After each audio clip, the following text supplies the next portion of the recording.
Here is my first key point on the management of time. Either you run the day or it runs you. That's fairly simply put, but it is so true. Everything in life is a lot like that. Emotions are a good example. Either you master them or they will master you. Something is always going to master and something is always going to serve, whether it's your emotions, your enterprise, or your project. Difficulty will serve or master. Fear, anxiety, inclinations, they all serve or master. We must learn to send our inclinations to school, to teach them how to behave, how best to serve, and to learn their true value. So that is key one. Get in charge. You be the master. It pays to take a look often and examine all the parts of your life and all the things that you are involved in and all the things that are affecting you so that you can get an intelligent answer to the question, who's in charge here? It's so easy when you get something started to unwittingly relinquish the reins of authority so that it begins to subtly but surely take over. Soon you become the servant. It dictates, it demands, and you respond. So let's turn this whole challenge around. You take over the reins of authority. You subtly but surely take charge. You dictate, you demand, and you will be delighted to see early signs of positive response from your enterprise, your business, and your life. The next time management essential is to learn to say no. I had some difficulty here. It is so easy to say yes to everything, trying to be a nice person, and then have to spend all that time trying to come up with excuses to get out of the obligation. It's one of the great time wasters. How much better to say, no, I don't think I can, but if that changes, I'll give you a call. And isn't it a better feeling to call someone with the good news, I can come, than with the bad news, guess what? I can't come. When in doubt, learn to say no. A friend of mine, Ron Reynolds, has a good saying, don't let your mouth overload your back. That's a great thought to keep in mind when scheduling your time. Here's the next tip. When you work, work, and when you play, play. For time efficiency and for that good feeling that comes from doing something without any guilt feeling, don't mix the two. Many years ago, I used to say, I've got to get my family to the beach. I've been promising to take them to the beach. What are they going to think if I don't take them? Now guess where I am while I'm thinking about the beach. Right, at the office. Now I finally get my family to the beach, but at the beach I'm saying, I should be at the office. I have so much to do. Now I've messed up my beach time with the family by thinking about the office. So I learned this lesson. Make a play day and a work day a work day. Don't mix the two. Sure enough, if you say I'm going to take off at 3 o'clock and go play, guess what you are thinking about all morning? Taking off to go play. So don't play at work and don't work at play. It's a great rule to follow to ensure that your time is used more effectively. Now, I know all of this has to be modified to fit your particular situation. No one rule will apply to all, but keep the main thought in mind. Separate work and play. When I take a lecture tour to Spain or Africa or Australia, I make it a work trip. Every day is filled with lectures, speeches, and business conferences.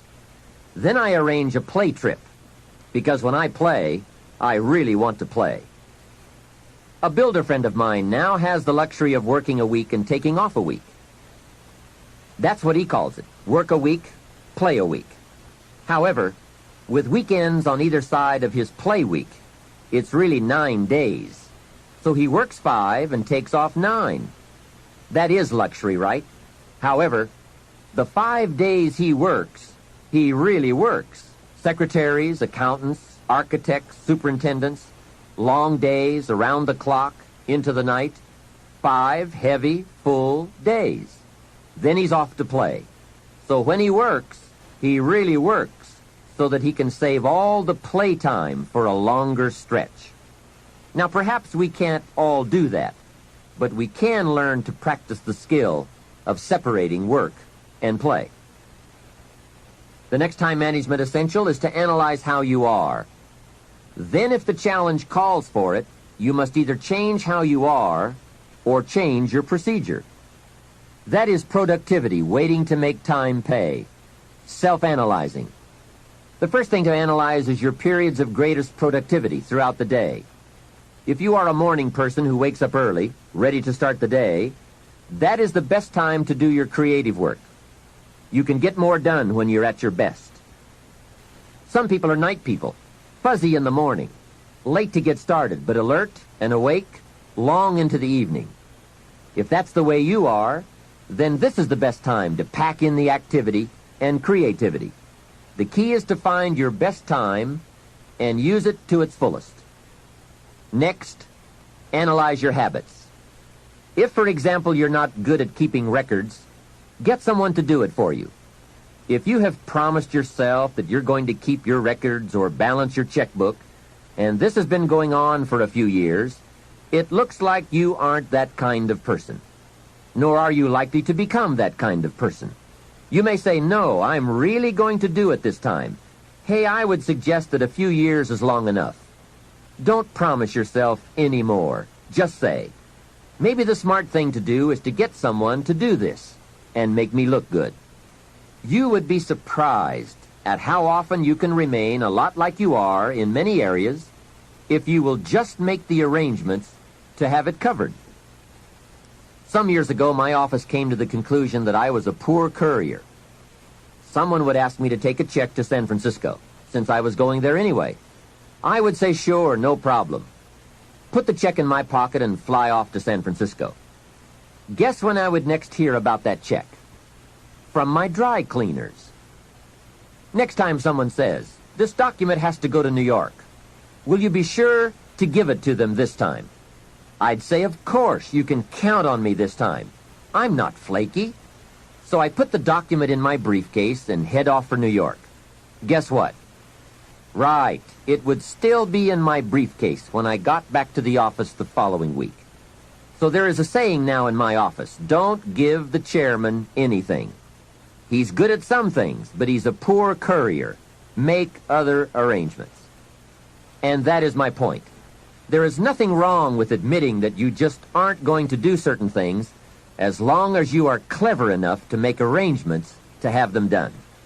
It's much better than continually promising that you will when the chances are good that you won't. Next time management essential, the telephone. What an incredible instrument for business, social, and emergency situations. The job it can do for you is unbelievable.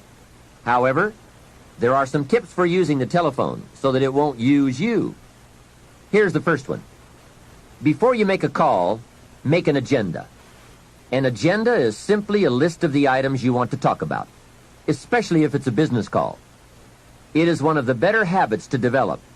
Did you ever make a call and toward the end of the conversation say, let's see, there was something else I was going to talk to you about. I just can't think of it right now, but if I think of it later, I'll call you back. A great time waster, and for a business call, not very sophisticated on your part. Making an agenda before you make a call serves to keep your conversation on course, so that you cover the essentials without missing any of them.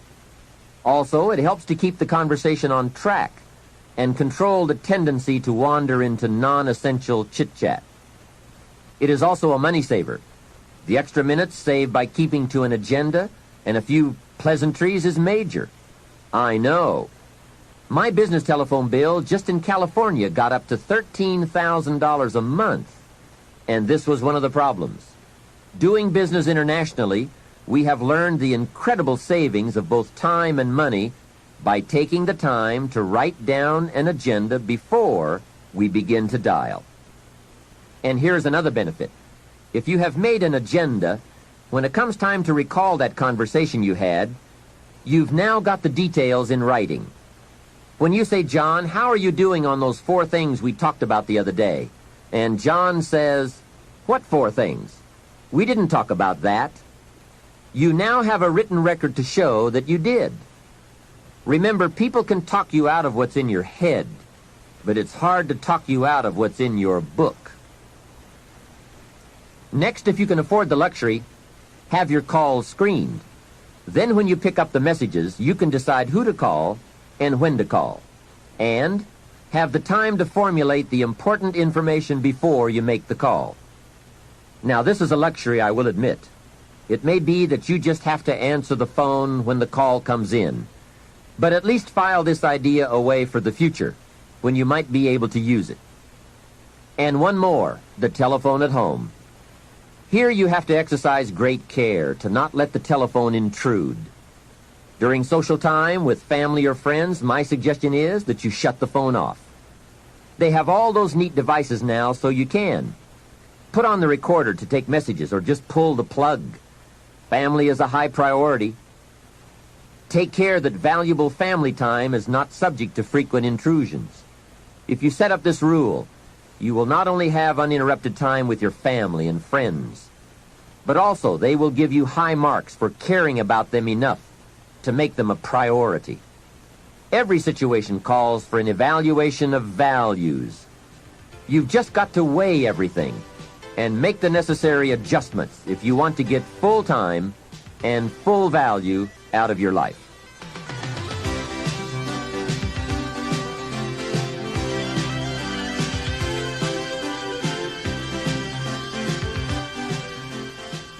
The next time management tip I have is to listen to the cassette programs and read the books on the subject.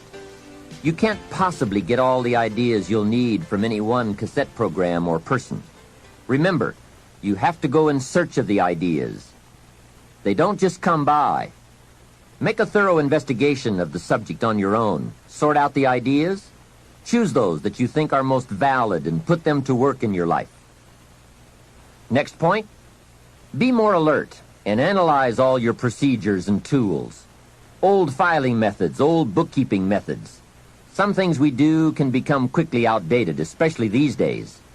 Check for all the new tools that can help you to use your time more efficiently. Dictating machines, tape recorders, answering devices, computers, calculators. There is just about every tool imaginable in today's marketplace. I now have a fabulous computer in my office that can do the most amazing things and save a great deal of time. I also have a portable computer typewriter that I can take on an airplane or in my motorhome. Then I merely transfer what I have typed onto special cassettes or send the information via telephone back to the main terminal. When I get home, all of my letters and scripts are typed and waiting for my signature or my attention. So take a look. Do some research, do some shopping, find out.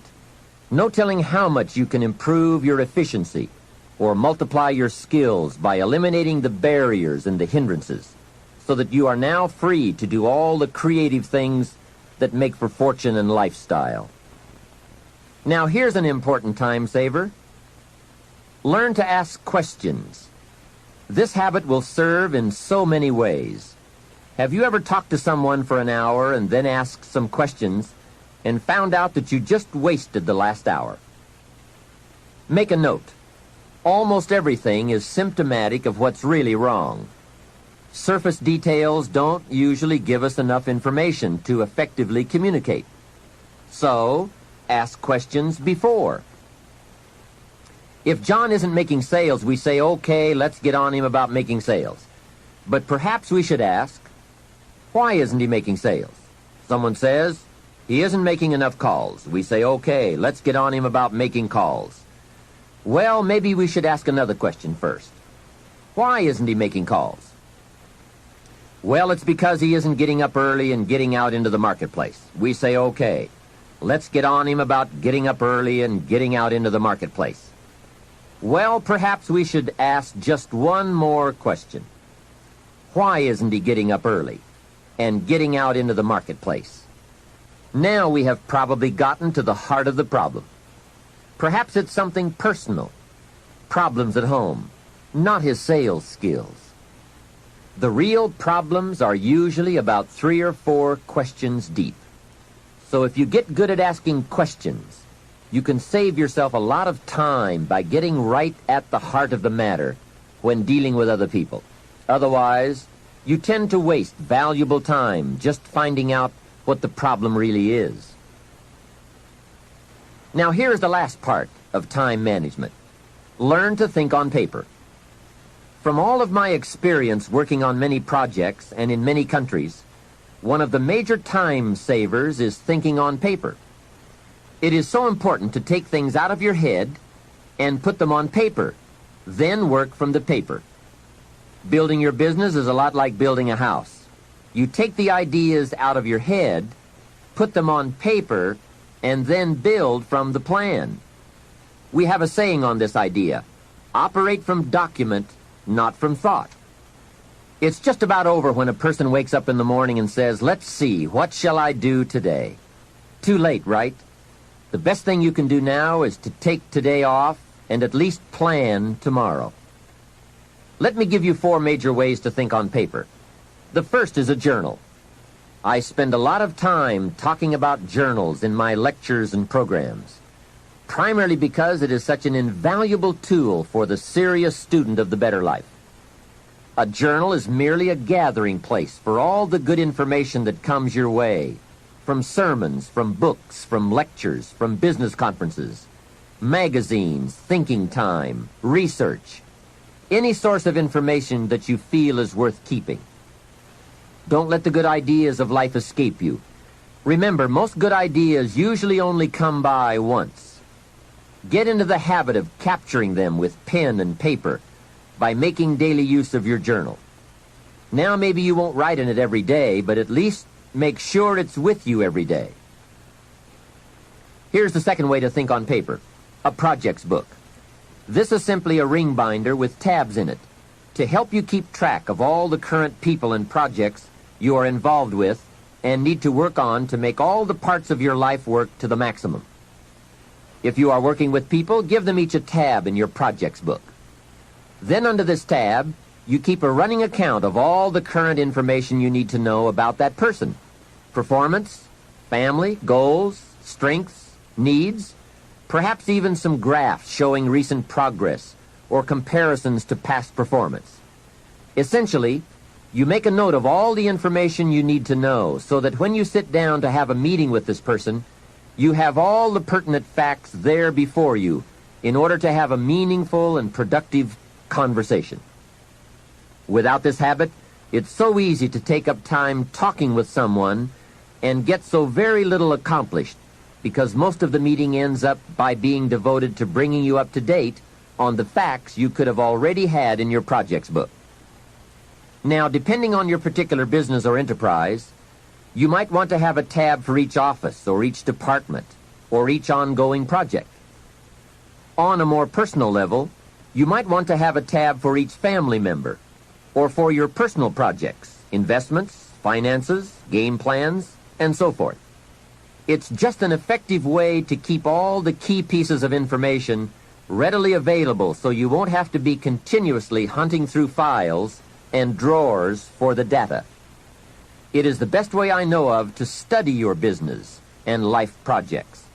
A projects book is a guideline for this study. We simply don't study files. They are for storing information. The projects book is for the daily or weekly summary accounting of all the pieces, like a financial statement of your business at the end of the month. In fact, that is one of the sections in your projects book.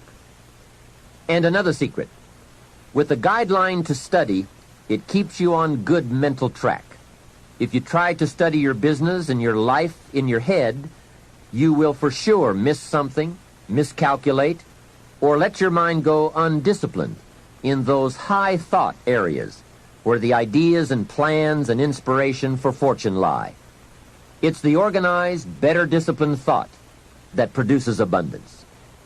Everyone is thinking, but mostly about how to get by.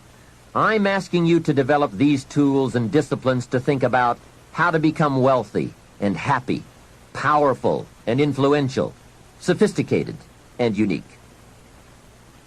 The next way to think on paper is to keep a day timer, a daily log of your list of things to do and your appointments and schedules.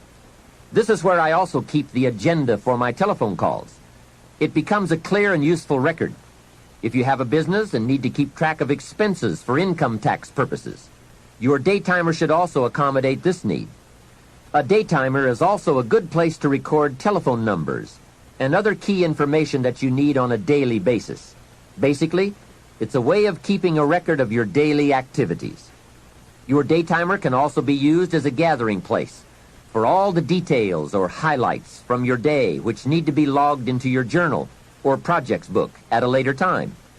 It's just an efficient means of keeping track of your days and scheduling your projects and appointments. I strongly recommend that you develop the daytimer habit. It only takes a few minutes a day to keep your records up to date, and the time and information you save by using one is massive. Now here's the fourth way to think on paper: the all-important game plan. A game plan can make all the difference in the world in how your months and years work out for you in terms of both accomplishment and satisfaction. Whether you do business at home, down the street, within the community, or around the world, game plans are essential for maximizing productivity. Here's a phrase worth remembering, and that is, don't start the day until you have it finished. That idea is worth the money. A plan before you start. A day is a major piece of the whole strategy of your wealth plan, your success plan. I know it is laborious, but it's labor and effort that pays in cash and accomplishment. And remember, value is on the other side of effort, not hope. Now, if you want to make a lot more progress and income, here's the key. Don't start the week until you have it finished. Of course, it is more challenging to finish a week than to finish a day, but the pay and the results are so exciting, you won't mind the challenge. And if you want to make a lot of money and big success, don't start the month until you have it finished. That one is a stretch, but high in reward. Now, if you want to start walking among the heavyweights, here's the key. Don't start the year until you have it finished. I don't want to kid you. This one is difficult. It's reserved for those few who do and become the superstars in accomplishment, enterprise, wealth, influence, and lifestyle. It's a high road of sophisticated disciplines, but I'm positive you will like the view and the taste and the company. A game plan is merely a spreadsheet for your activities. It can be a game plan for a day, a week, a month, a year, several months, or several years. And a game plan can be for a single project or for a variety of concurrent projects. Here's how it works. On a sheet of graph paper, you make vertical columns for the weeks or months that this plan is to cover. Then, on the left side of the paper, you make a heading called Activities. Under this heading, you list all of the activities to be performed within that time frame. Let's say that part of your business requires providing ongoing training programs for your employees. Under the column marked Activities, you merely list the various training programs you wish to conduct for the next 12 months. Then under the vertical columns for each month, you block off particular periods of time for these training classes. Game plans can be used to help you plan almost any aspect of your business or enterprise. They can also be used to help you organize all areas of your life, from investment plans to reading plans.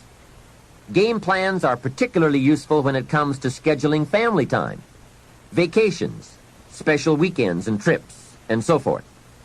Everyone who is important to you wants to see where he or she is on your game plan, especially if your business often requires you to spend a lot of time away from home. And remember, there's nothing like a visual plan. It's so much more effective to be able to show members of your family where they are on your game plan, as opposed to merely telling them in conversation. Now, a game plan can be as detailed as you wish, and please be forewarned now that you are probably going to tear up several before you get what you want. This is something you have to work with. Every game plan must be tailored to fit a particular need. The chart you use for your personal plans may not necessarily be suitable as a chart for your business plans. Here is another key benefit of using game plans. If you have your plan in your projects book or up on a wall somewhere, it serves as a constant reminder to get busy on all the activities you have scheduled. Or, If there are a lot of blank holes beside the activities you have listed, your plan reminds you to get busy scheduling them. Now you might well ask, doesn't a calendar do the same thing? Not really. Many of the events on your game plan will be on your calendar, but here are the major differences. First, the visual reminder of the spreadsheet and the list of activities on the left that have no corresponding time assigned to them on the right serve to remind you of what is not yet done. A calendar just won't give you that kind of information. And second, it is so important to take a look at 3 months, 6 months, 1 year at a time for highly effective planning. With a game plan, you can get a sense of the whole picture of the time frame and all of the important activities at one look. To effectively design something, you just have to have a picture of the whole finished project, complete, or as complete as possible. Game plans are both exciting and painful. Painful because of all the things you must get on with and plan, make up your mind about, or give serious thought to. And painful because they illustrate how far behind you are sometimes. But they are also very exciting, both because they help you to foresee how your life, your business, and your family are going to unfold over the coming months, and because they can help you get the job done. It's like looking at the artist's rendering of the finished project. It brings all kinds of feelings to the surface as we see it all take shape and unfold. And it also gives you that incredible feeling of being in charge. You have your life in hand and in order and well designed. Remember how valuable a day is. It is part of your whole life enterprise. A day is like a piece of the mosaic of your life. Fashion it wisely to the best of your genius. For as someone once said, at midnight, the winged messengers come and gather up all these pieces and take them off to wherever the mosaic is kept. And surely on occasion one messenger says to another, wait till you see this one. A well-fashioned day with a beginning and an end, a purpose and a content, a color and a character, a feel and a texture. This well-fashioned day takes its place among the many and becomes a valuable memory and treasure. An equity of experience and spirit and life. And remember, the genius to do all this lies within you. Never forget that. Some people say, if I was as smart as you are, make sure you make the correction in thinking to say, if I had developed as much of my smart as you have. That's it. We're all smart enough. We just have to develop that smart into a plan. Hopefully this program will help. There it is, how to think on paper. With those thoughts and with all the other things we've brought to your attention under the subject time management, let's move on to the next key to wealth and happiness.